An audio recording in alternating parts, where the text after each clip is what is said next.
Bueno, hoy vamos a tocar un tema que en primer lugar es evidente que despierta el interés de las personas jóvenes, ya que es un tema muy específico, puesto que se trata de la inclusión y de la discapacidad dentro del cuadro de funcionamiento de un sistema educativo. Y que es un tema, en segundo lugar, nuevo, relativamente nuevo, porque si de algo o por algo se caracterizó la educación argentina, es por su permanente gran margen de marginalidad y exclusión. Entonces, hoy estamos hablando, y yo, mi aporte o la presentación de lo que pienso, lo voy a hacer desde el ángulo de la conformación histórica de lo que fue la Argentina y cómo los distintos sectores que fueron conformando, ensanchando, articulando el funcionamiento del país, fueron tratando este tema, primero planteándolo y después como posibilidad de solución. Yo creo que el hecho de que Misiones sea la primer provincia que plantee esta ley, este proyecto de ley, nos está diciendo que todavía estamos lejos de la solución. Entonces, simplemente estamos planteando un problema y tratando de dar un ejemplo para responder a ese problema. En primer lugar, vamos a aclarar que en la Argentina no existió un sistema educativo hasta el año 1880. Existieron experiencias educativas, existieron escuelas en muchos lugares, incluso en el año 1500 y pico hubo una maestra especial traída de apellido Bocanegra y que enseñaba exclusivamente a las mujeres. Enseñaba en Asunción y hubo un gran enojo por parte de los hombres porque resulta que empezaban a haber mujeres que sabían leer y escribir y hombres que normalmente no sabían leer y escribir, salvo algunos de los conquistadores, porque fíjense, cuando tengan la oportunidad de ver la firma de los conquistadores, es siempre una firma tembleque, medio una firma de semi-analfabeto, no todos eran cultos.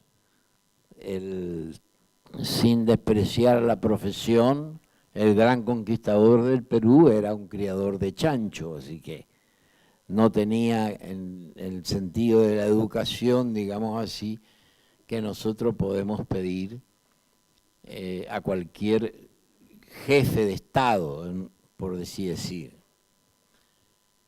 En segundo lugar, tenemos que tener claro una distinción. La corona española le dio importancia a la educación. En todo momento se preocupó para que se creen escuelas y se nombren maestros. Así, en forma general, medio anárquica. No había una ciencia de la educación. había una intención de educar. Y digo esto porque la corona portuguesa prohibió la educación. Prohibió la educación y la primera escuela que se abrió fue en 1857, cuando aquí, en 1500 y pico, ya se había abierto la primera universidad de Asunción. Y ya estaba abierta la Universidad de Chuquisaca. En 1820 y pico se abre la Universidad de Buenos Aires. O sea, habían universidades en la parte de la América española y allá estaba prohibida la enseñanza privada. En ambos casos se trataba de una política de poder. Felipe II, que fue el que sacó la obligatoriedad de la enseñanza, pensaba que educando en el cristianismo se tenía más poder sobre la sociedad. Los reyes portugueses pensaban que se gobernaba más fácil sobre los ignorantes. O sea, que aquellos que eran analfabetos eran más gobernables y más obedientes. Por eso es que muchos escritores dicen que una fue una colonización llena de contradicciones, porque fueron llenas de... Todas las conquistas están llenas de elementos contradictorios. Tienen lo bueno, lo malo, lo que sea, pero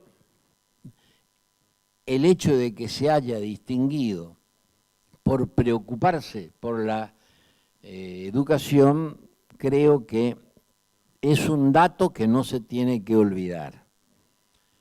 Cada provincia, a su vez, cada gobernante de provincia fundaba escuelas. Artigas fundó las escuelas de la patria en el ancho campo de su influencia. Corrientes, que siguió la Liga de Artigas, después con Ferré fundó escuelas para mujeres. Y en Buenos Aires, por supuesto, se fundaron talleres especiales, talleres de trabajo, etcétera, etcétera. Pero todo desde la función pública, o sea que el Estado fundaba las escuelas. Pero ¿qué quiere decir un sistema educativo? Un sistema educativo es un conjunto de normas que hacen un paradigma, un conjunto de escala de valores, un concepto del hombre, un concepto de la existencia, un concepto de la función que tiene que cumplir esa existencia y un concepto además de un destino. Lo que quiere decir que el cristiano tiene un concepto, un paradigma, porque todas esas cosas las tiene en cuenta, y la enciclopedia, es decir, todo el iluminismo, el historicismo, el liberalismo y el positivismo, tienen otro paradigma. Cuando se da el 80 en la Argentina, que nace el sistema educativo, se conforma conforma el sistema educativo como parte del nacimiento del Estado. Segundo punto que hay que tener claro. El Estado-nación no existe siempre.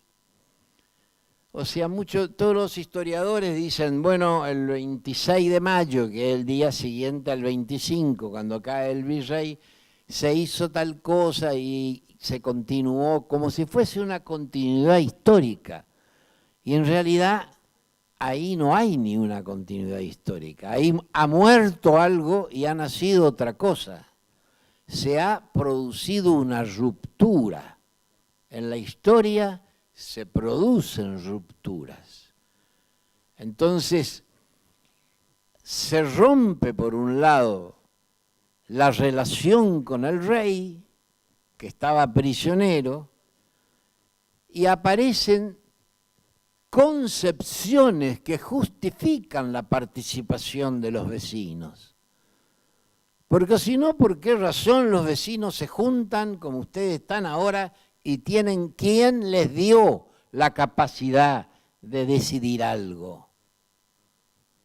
Ahí vino la gran discusión. O sea, el obispo Loé dijo, mientras haya un español en América, ese español tendrá derecho sobre todos los americanos. Es una concepción. Y sin embargo, Castelli le contesta que la mitad más uno de los que están presentes son los que tienen el poder de decisión, porque el concepto de la soberanía, en la medida en que estaba ausente el rey, se revertía sobre el pueblo. Volvía a su origen natural. Este es no un invento del iluminismo, no es tampoco una parte del pensamiento de Rousseau, aunque Rousseau habla de la soberanía popular. Esto nace en la lucha de la emancipación de los españoles contra los árabes, por la sencilla razón de que como fue una lucha que no duró 73 días como las Malvinas, sino que duró 7 siglos. Una generación se preparaba con la otra y la otra se preparaba para la siguiente, exclusivamente para ir liberando un pedazo de tierra conquistada.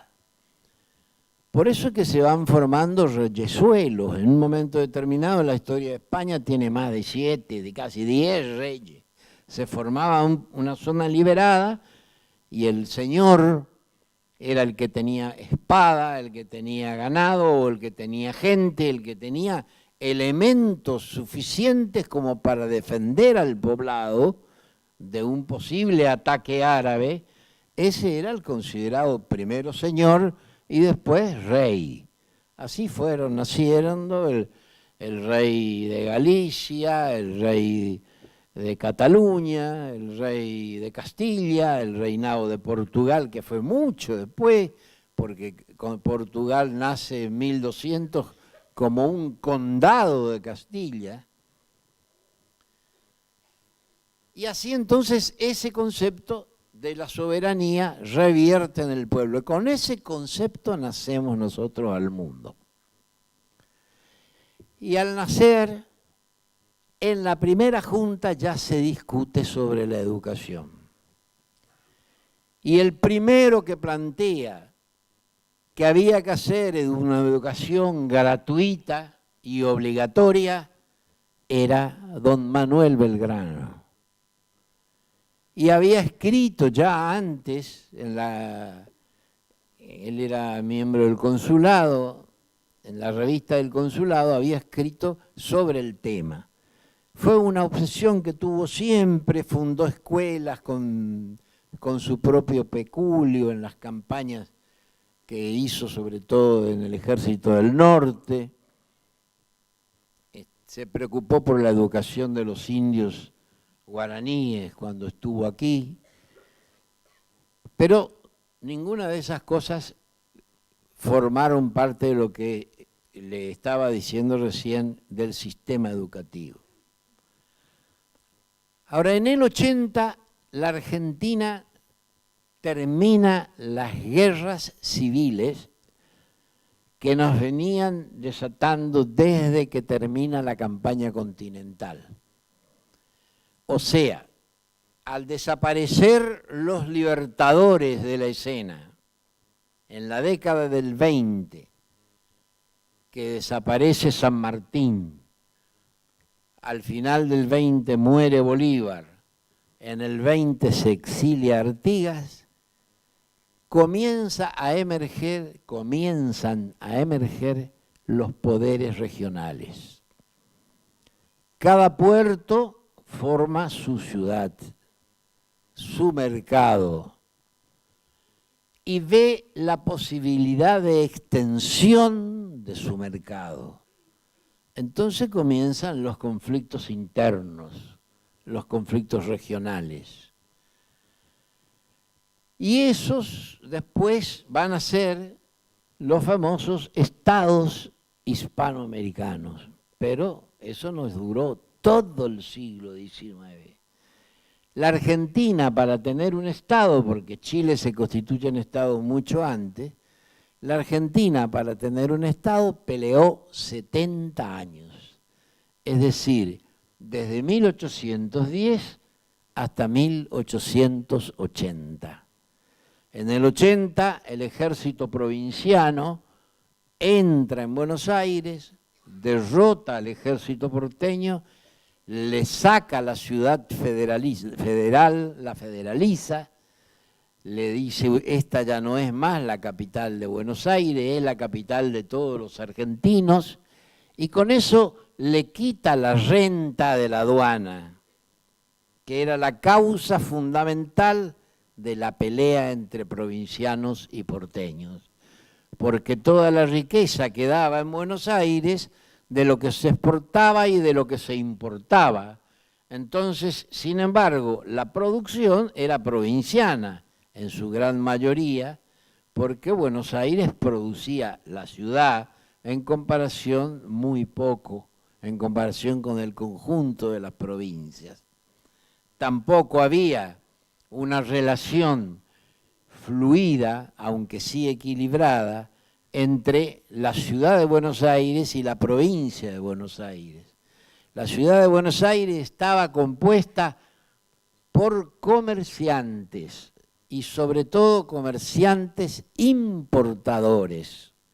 Y la provincia de Buenos Aires estaba compuesta por ganaderos, ganaderos que exportaban todos los derivados del ganado, fundamentalmente al comienzo el cuero y después su derivado, la grasa, el tasajo, el charque, que era lo que comían los países que tenían esclavos. De esa manera, en el 80 termina esas contradicciones. Se impone el poder provincial y se discuten un montón de cosas que hacen a la existencia del Estado, porque una de las características de un Estado es que tenga un poder. Cuando hay dos poderes estamos en presencia del doble poder y quiere decir que estamos en presencia de una posible guerra civil o de una guerra civil. La guerra civil española tenía dos poderes. La guerra civil argentina llegó a tener 5 poderes. Cada región tenía su gaucho, su caudillo, y cada caudillo tenía su ejército, y así estuvimos 70 años, aliándonos, traicionándonos, acompañándonos, peleando sin parar, hasta que se constituye el Estado Nacional. El otro elemento y el ejemplo de que se tiene un poder es tener un ejército, y no muchos. Entonces se prohíben las milicias provinciales. Los provincianos dejaron de tener milicias para tener simples policías. Y el tercer elemento es tener un sistema educativo. Un sistema educativo implicaba, en un momento de una inmensa inmigración, unificar una población y darle a esa población el concepto de pertenencia. Es decir, que la primera función de la educación en el 80 era que quien estudiase, es decir, supiese al terminar que pertenecía a un nuevo estado llamado Argentina. Esa era la función fundamental. Y como la Argentina tenía fondos, porque tenía un comercio exterior como los primeros comercios del mundo, tenía fondos como para pagar toda la educación en el país, y la educación era gratuita y era obligatoria. Por eso aparece la famosa educación laica, gratuita y obligatoria. Y por supuesto choca con la Iglesia, porque la Iglesia estaba encargada de la educación. Y el Estado se apodera de la educación y cumple muchas de las funciones que cumplía la Iglesia, entre ellos la inscripción, los casamientos, todas esas cosas que la Iglesia estaba encargada, la anotación de los nacimientos, el registro de las personas. Se crean todas esas instituciones estatales que pasa a cumplir el Estado y deja de cumplir la Iglesia. Esto que le cuento es al costado nomás, pero fue una lucha tremenda, porque se llegaron a meter preso a los obispos y se rompieron relaciones con el Vaticano, que recién se arreglan después de la segunda presidencia de Roca. Pero fue un choque sumamente fuerte. Pero de esta manera se evitaba que cada, digamos, comunidad que venía de Europa podía establecer su propia escuela, y con esa escuela se le daba un título y no hablaba castellano, ni sabía que pertenecía a un país llamado Argentina, ni nada. Estaba preparado para seguir dividiéndose en varios países. Cada provincia iba a ser el resultado de la influencia de la colectividad en esa provincia. Y con la ley 1420 se unifica culturalmente a la población de lo que nacía como el Estado argentino. Pero esa ley, que tenía eso de bueno, llevaba dentro de su corazón una pequeña trampita. ¿Cuál era la trampita de esa ley?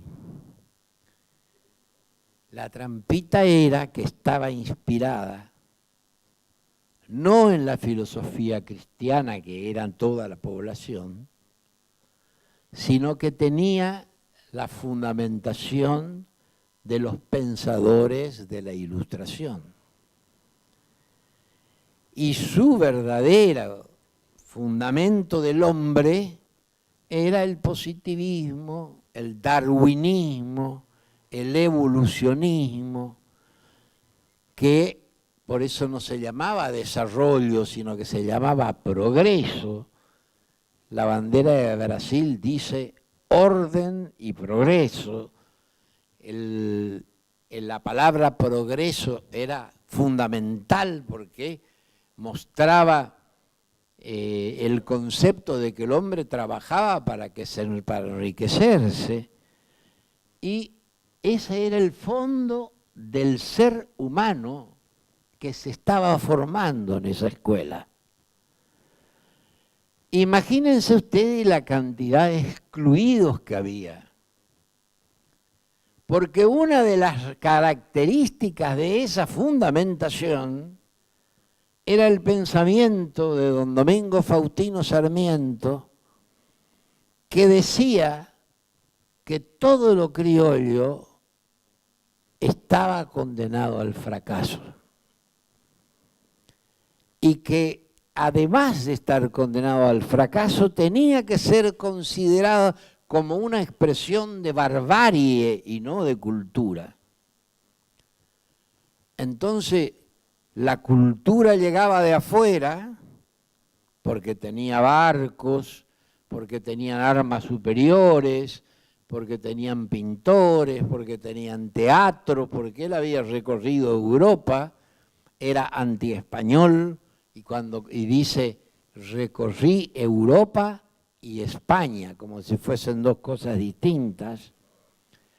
Y ese pensamiento surge, está latente en la educación argentina, en la primera época de la educación argentina. Había participado activamente en las guerras civiles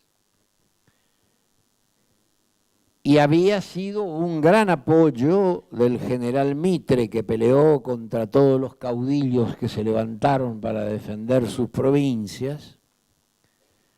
Y cuando los últimos levantamientos finales del general Peñalosa y del general Felipe Varela, ustedes saben la famosa carta que le manda Sarmiento a Mitre diciéndole: no ahorre sangre de gauchos, porque la sangre que tienen esos hombres solo sirven para abonar la tierra. Ese era el concepto que tenía de los argentinos del interior, quien nos muestra la historia oficial como el principal educador.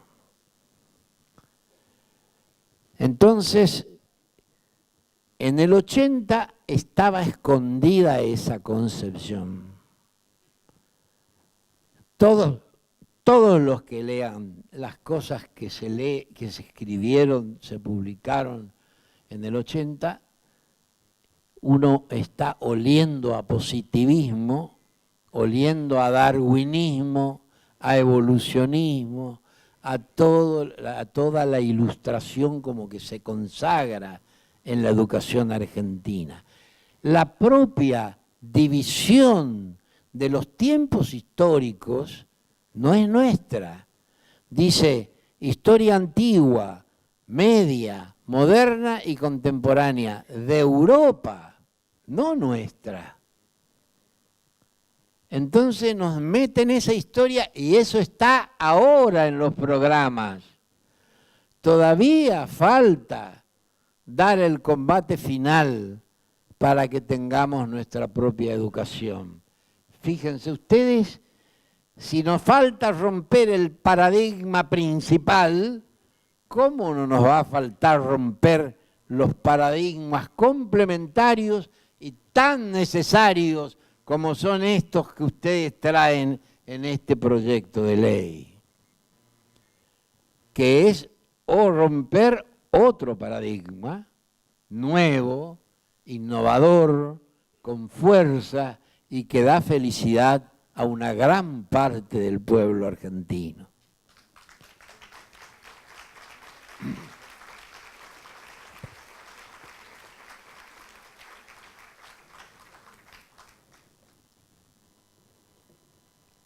En 1916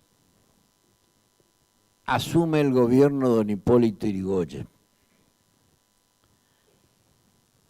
Entre el 80 y el 16 hay una permanente sucesión de revoluciones armadas que ya no eran los gauchos a caballos con lanzas, sino que eran hombres civiles armados que tomaban comisaría y que tomaban ciudades y que se llamaban radicales, y que los dirigía un misterioso personaje que había sido militante del alcinismo y que estaba a favor de que los argentinos tenían que elegir sus autoridades, que no podían dirigir el país entre un grupo de 10 o 20 personas, sino que los argentinos tenían que votar todos, sepan o no sepan leer y escribir, porque el conocimiento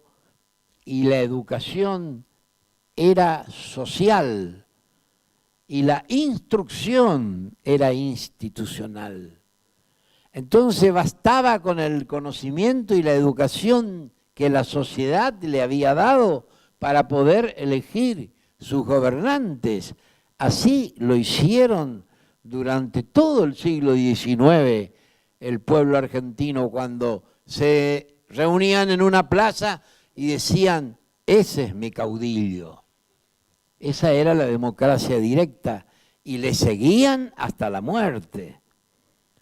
Cuando Irigoyen se hace cargo del gobierno, solamente el 12% de los niños argentinos estaban inscritos en las escuelas. Fíjense la marginación que había, la exclusión que había. Era una exclusión política y social, no solamente una inclusión o una exclusión como esta que se plantea en el proyecto que ustedes están defendiendo, sino que la exclusión era tan grande que la mayoría de la población desconocía ese sistema.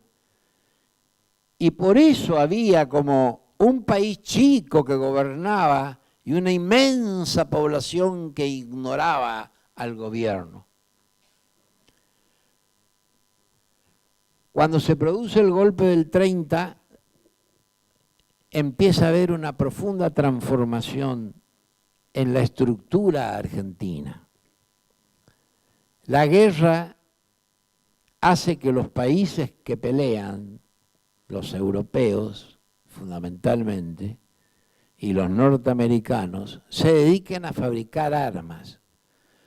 Entonces todo lo que sea metálico o vinculado a lo metálico o a los elementos que necesitaban para fabricar las armas, no llegan. Así se inventa la virome, así se inventan muchas cosas. La industria nacional nace así, al voleo, en el sentido de que los primeros inmigrantes que vinieron a principios de siglo trajeron cierta ciencia porque venían perseguidos políticamente, pero uno era tornero, el otro sabía armar una rueda, el otro sabía arreglar un motor, otros, o sea, tenían conocimientos tecnológicos. Y si bien el Estado argentino no reconoció oficialmente, se formaron escuelas de obreros. Esas escuelas de obreros eran reconocidas en las fábricas, porque los dueños de las fábricas también eran inmigrantes. Entonces sabían que en las escuelas de obreros iba a venir un buen tornero, no iba a venir alguien a improvisar. Ese es el primer antecedente que tiene la enseñanza libre en la Argentina. Las escuelas desconocidas que hicieron los obreros en los barrios de Buenos Aires y que enseñaron a trabajar a la gente. Mientras la enseñanza oficial enseñaba a pensar, y enseñaba a pensar desde una filosofía individualista y que tenía como objetivo lograr a un ciudadano del mundo, un hombre que supiese de todo, pero a su vez de nada, que supiese qué era Europa, qué había pasado con el Imperio Romano, qué había pasado con la Edad Media, qué había pasado después con la Revolución Francesa, donde aparecen los principios fundamentales de libertad, igualdad y fraternidad, que no le impide invadir Haití y someter y esclavizar completamente las poblaciones y entrar después a Argelia y hacer lo mismo. O sea que las palabras no estaban en relación con los hechos. Los hechos eran más fuertes que las palabras porque eran la realidad. Así como pasa de esa manera, se empiezan a transformar las relaciones sociales sin que nadie se dé cuenta. Porque se van abriendo fábricas en las provincias de Buenos Aires, enseñados por estos viejos maestros, hijos de esos maestros marginales totalmente, pero que tenían conocimiento, y se empiezan a hacer fábricas de fideo primero, fábricas elementales, o sea, lo que se puede llamar la industria liviana. Y eso moviliza internamente en la Argentina, y los recogedores de leña de Santiago del Estero huyen y vienen y se transforman en obreros industriales. Los domadores de potro de Corrientes se transforman en obreros industriales y se van a Buenos Aires, y se conforma una nueva sociedad que todavía no se va a expresar, pero que a partir de la quiebra que produce la disparidad entre la sociedad y el Estado, el 4 de junio se produce una crisis institucional, y dentro del Estado se produce una inquietud social, y dentro de esa inquietud social se produce también una inquietud educativa. Y comienzan las escuelas para artes y oficios, las escuelas de trabajo, hasta que en el año 52, por primera vez en la Argentina, se inaugura la primera universidad obrera argentina. Por primera vez. Fíjense la cantidad de marginación que sufrimos durante tantos años. Entonces, eso marca una época que comienza, que gira, que va para arriba y que todavía no termina. A pesar de que vinieron gobiernos después del 55 que trataron de destruir toda la obra industrial que se hizo, la Argentina resistió. La estructura argentina fue tan fuerte que llegó a tener energía atómica, que llegó a conformar aviones modernos, de lo que se llamaba comúnmente aviones a chorro, que nos compraba Holanda, mientras peleaban las potencias.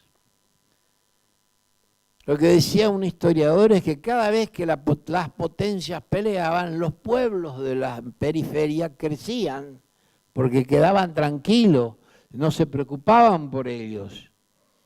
Nosotros le proveíamos carne que no nos pagaban, para que vayan a la guerra, pero al mismo tiempo hacíamos nuestra industria, que era lo más importante.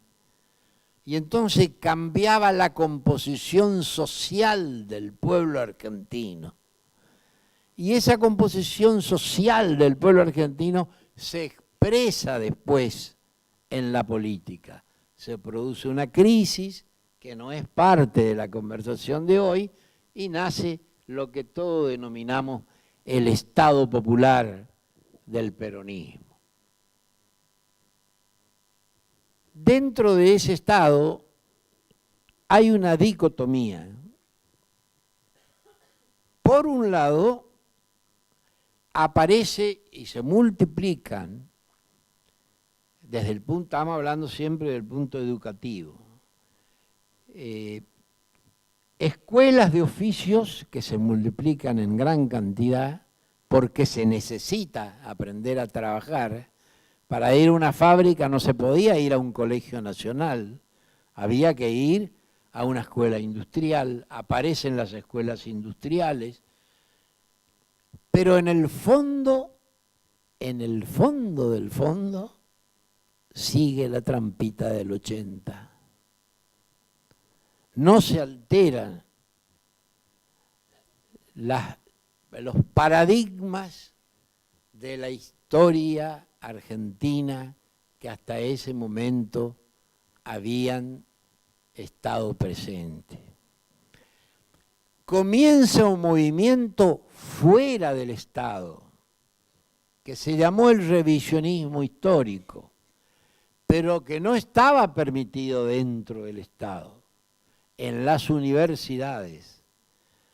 Comienza fuera del Estado y hay algunos diputados, por ejemplo, don Justo Díaz de Vivar, que era un gran diputado correntino, que había escrito varios libros sobre el federalismo, sobre Rosas y Ferré, que comienza a dar un nuevo panorama y una nueva visión, y que pertenecía a la nueva generación de los hermanos Irasusta, y por otro lado se forma el grupo de Forja, que es también, si bien no se dedica exclusivamente a la historia, sí se dedica a la historia, a la cultura y a la economía. Y el más grande historiador economista de la época es Raúl Scalabrini Ortiz, que escribe Historia de los ferrocarriles argentinos y Política británica en el Río de la Plata, 2 libros que hasta este momento no son superados, donde establece la relación de dependencia entre la Argentina y el Imperio Británico y desnuda todo esto que estamos contando y ese secretito que se guardó el 80 y que duró, pasó y que atravesó y zafó el peronismo, él lo puso en la calle y lo puso en las tribunas, en la boca de los jóvenes y se expandió por todo el país. Raúl Scalabrini, Arturo Jaureche, René Orsi, los grandes hombres de Forja que hicieron realmente la conciencia histórica de los argentinos. Entonces, después vinieron golpes militares que se caracterizaron siempre por empezar a ver cómo había que borrar todo lo peligroso, y lo peligroso eran estas cosas que se habían innovado, y cómo había que mantener el orden, siempre igual. Y que había que tener cuidado, mucha disciplina, etcétera, etcétera. Y después venían unos brutales levantamientos provinciales y barrían con la disciplina, con el orden y con el poder. Entonces volvía la democracia y así estuvimos y estamos todavía. Ahora con una democracia inestable y débil desde que nació como democracia, porque el poder central dejó de creer en los ejércitos. Ustedes no crean que no hay más golpes de Estado, porque los militares están convencidos que hay que cumplir la Constitución. No crean que no hay golpe de Estado porque nosotros nos impusimos. No. No hay golpe de Estado porque quien los promovía, que era el poder de los Estados Unidos, no cree más en los ejércitos. Porque todos los que ellos enseñaron, después se les dieron vuelta cuando estuvieron en el poder. Y entonces llegaron a la conclusión que es más fácil tratar por abajo de la mesa con los civiles que con el tipo que se le dio vuelta. Porque el tipo que se le da vuelta termina siempre en una invasión armada, como en el caso de Panamá, y como en el caso del Perú, el general Torre en Bolivia, el general Perón en la Argentina, Ibáñez en Chile, y así sucesivamente. Una cantidad impresionante de militares que solitarios se daban vuelta porque veían que lo nacional estaba de nuestro lado.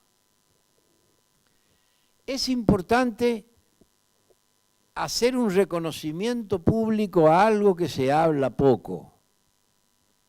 En el gobierno de Frondizi se discute la ley de enseñanza libre. Y todo el mundo, yo en esa época estaba en el secundario, y por supuesto, no sé por qué, yo era laico. Y cuando uno dice no sé por qué, es porque obra por la cultura que le dieron. Y me acuerdo que encabecé uno de las manifestaciones que tomamos el Colegio Nacional, saltamos una reja altísima y tomamos el colegio en contra de la enseñanza libre. Y me parece que la enseñanza libre es la democracia llevada a la enseñanza. Los años me hicieron ver que detrás de todo eso estaba el poder oligárquico, del cual yo fui un idiota útil. Y entonces, ¿cuántos de nosotros obramos que no sabemos por qué nos parece que el bien está acá?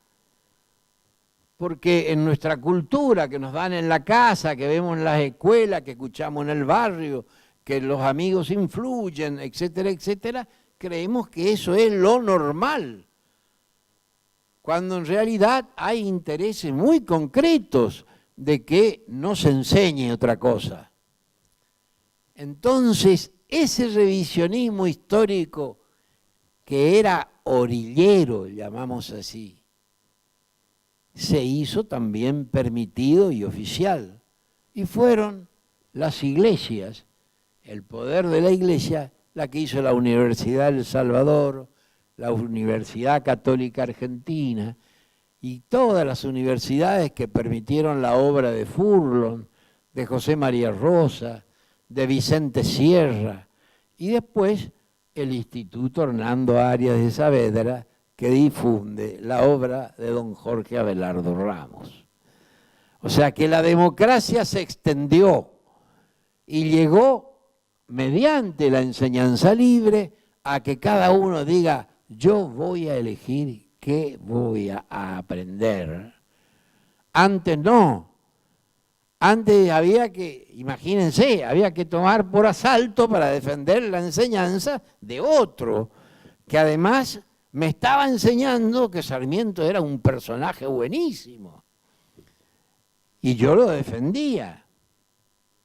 Y Sarmiento, cuando mandó matar al Chacho, esto cuento como una anécdota para que vean el fondo moral del personaje, le mandó degollar, la cabeza puso en una tacuara en la plaza de Olta y le mandó, mientras tanto, barrer a la mujer del Chacho la plaza con la cabeza puesta en la tacuara.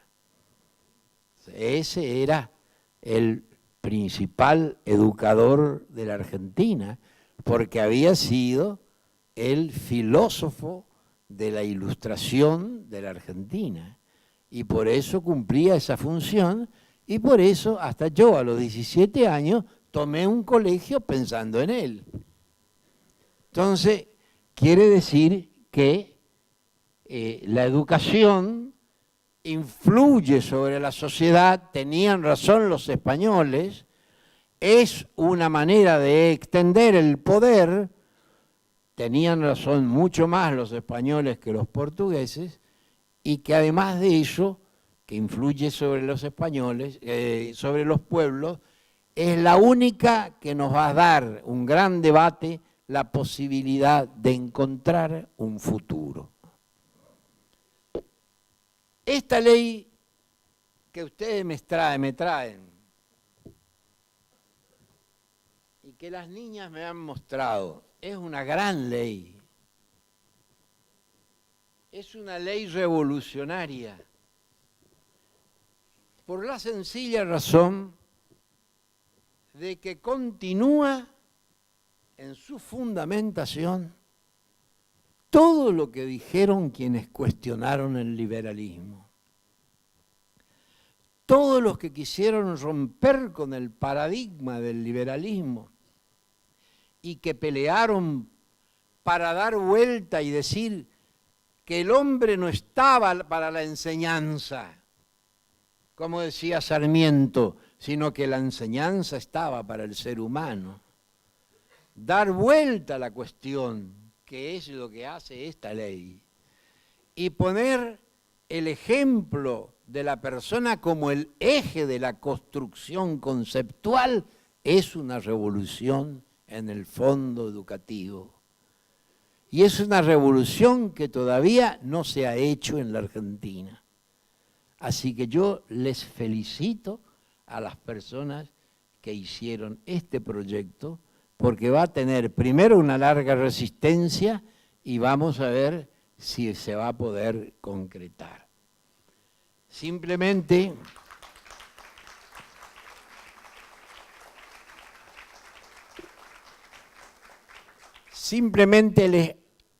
les sugiero, primero, que las personas que trabajen en el futuro, en esta ley, sean exclusivamente especialistas en el tema, porque es un tema sumamente delicado y específico. En segundo lugar, esta ley necesita poder. No se le puede entregar a las autoridades actuales, porque las autoridades actuales tienen mucho trabajo y están un poco olvidando a quienes están en la marginalidad.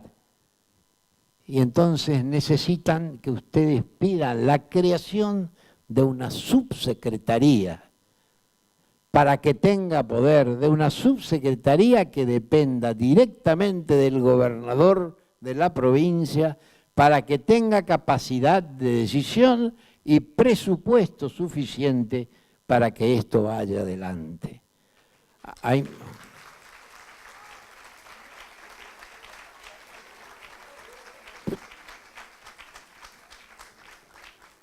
En segundo lugar, y para terminar, quería mostrarles, ustedes habrán visto en el diario de hoy, cómo a los niños que están en esta situación de discapacidad, todas las alternativas que muestra y que uno se imagina, porque si uno se imagina, hay miles de incapacidades o discapacidades que están detrás de esa ley. Como aquí este grupo de jóvenes encontró la danza folclórica como herramienta de inclusión para los jóvenes discapacitados. Es la sociedad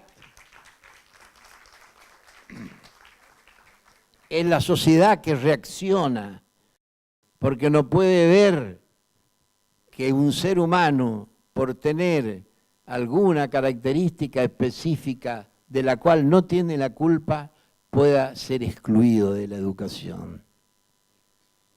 Y además quería mostrarles, y les voy a dejar este diario, una profesora colombiana que aprovecha la tecnología para la enseñanza. Y cuando hablo de tecnología, cuando habla ella de tecnología, dice, pienso que si uno no integra la tecnología al aula de una manera constructiva, es un distractor para todos, no solo para los chicos.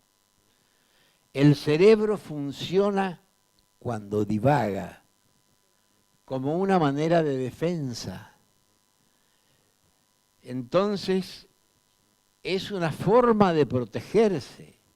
Cuando el profesor es malo y la gente se cansa, ese cansancio es la defensa del cerebro, de las pavadas que está diciendo el profesor.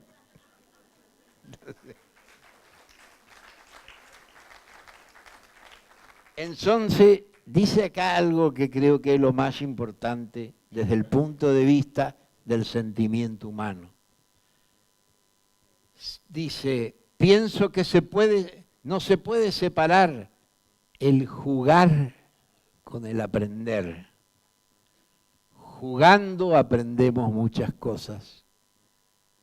Jugando, solamente las plataformas de juegos que estamos empleando promueven el aprendizaje de conceptos difíciles de comprender, que no necesariamente se aprenden con una forma académica de lectura y de memorización. El juego es un mecanismo de aprendizaje. Creo que lo mejor que podemos llegar a la conclusión es llegar a un niño discapacitado que pueda no solamente aprender, sino que encuentre en esa forma de aprendizaje su primera alegría. Muchas gracias.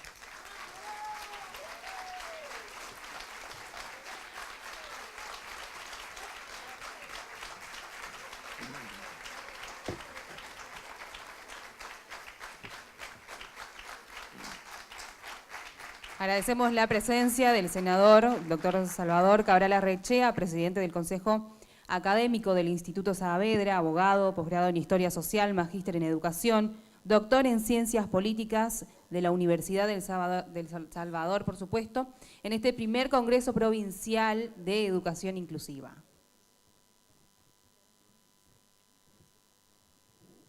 Bueno, estoy a disposición si alguien quiere hacerme alguna pregunta.